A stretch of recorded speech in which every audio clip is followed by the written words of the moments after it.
Let's get right into it. Take the verb walked, for instance. There are so many options for portraying to the reader that the character walked.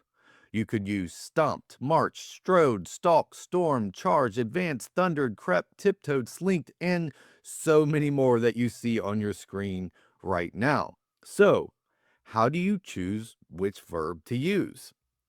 You may think it's obvious, or you'll know it when you're writing, it'll just come to you, or maybe even the muse will tell you.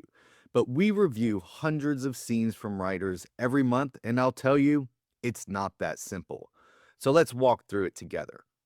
There are 3 questions to ensure that you pick the perfect verb every time. Number 1, who are you telling the story to? Who is your single audience member? If you're telling the story to a friend at a bar, you might use the phrase, she shit her pants. But if you're telling the story to your Sunday school teacher, you're probably going to go with something else. Number 2, why are you telling the story? You, the writer, should have an opinion about what is going on. You can portray to the reader what you want them to think about what is happening by the verbs you choose. If you say a man slithered across the street versus he dragged across the street, you give different information to the reader, even though the end result of the action is the same in both cases. The man walked across the street. Number 3, what do you want the reader to feel about what is going on? Do you want them to feel creeped out? Then you might use slithered. Do you want them to feel sympathetic? You might use limped. Do you want them to feel anger? You might use stomped. Amused? You might use sashayed. Anxious? Raced. Calm? Dawdled. So you see, simply by choosing a different type verb, you're going to portray a different emotion that you want the reader to feel. So again, the 3 questions to pick the perfect verb every time are: 1, who are you telling the story to? Number 2, why are you telling them the story? And number 3, what do you want the reader to feel about what is going on?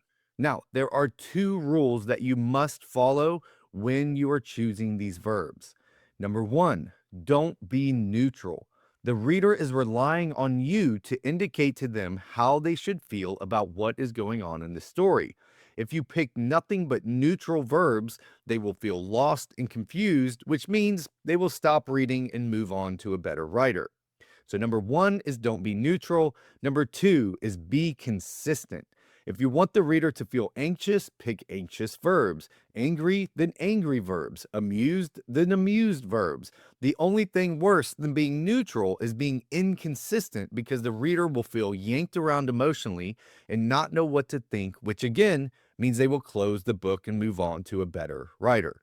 So the 2 rules in picking your verbs are: don't be neutral and be consistent. Have one emotion you're trying to evoke in the reader and stick to that over and over and over.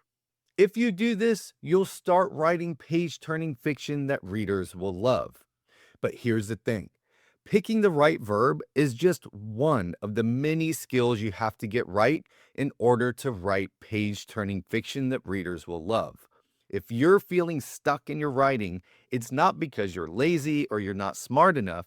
You just need an expert to help you see where and how to improve your writing. We're looking for a few writers to work with who are serious about writing books they're proud to publish. Writers who are tired of feeling lost in their writing, rewriting the same scenes over and over, never sure if they're actually going to make progress. If that's you, visit storygrid.com/WM and we'll follow up to talk with you. And here's the thing, if it doesn't work, you don't pay. Simple as that. Now I'm going to keep doing more videos like these, so make sure you subscribe. If you want to know more about me and StoryGrid, it's down in the description. I'll see you next time.